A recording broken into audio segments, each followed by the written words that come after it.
لك ان تتخيل ان محمد الشناوي بيقدم اسوأ مستوى ليه من ساعه ما جه الاهلي، وده بعد ما رجع من الاصابه الاخيره دي.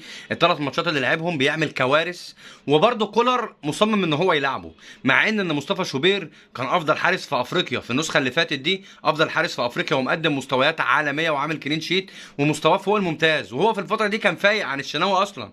لا، هلاعب الشناوي وهموت مصطفى شوبير، هبوظ نفسيه مصطفى شوبير عشان بس انتصر لوجهه نظري. ولما نطلع نتكلم على كولر في اي حاجه سلبيه بيعملها الناس بتنتقدنا، ولكن الماتش كان ممكن يروح مننا عادي جدا. امام عاشور بقاله فتره، بقاله ماتشين تقريبا بالظبط مش في مستواه خالص، مش في فورمته، مش مركز، ولكن النهارده بصراحه بيجيب جون بيحسن من صورته قدام لعيبه الاهلي. جايب جون جامد جدا على طريقه فيلافيو. الصراحه انا اول مره، يعني قليل جدا لما بشوف امام بيجيب جون بالدماغ، ولكن جاب جون عالمي. الجون بقى بين امام ومين وقفشه. تخيل ان قفشه وامام الاثنين بيلعبوا، قفشه يعمل اسيست وامام اللي يجيب جون. تخيل ان الجون ده بالثنائي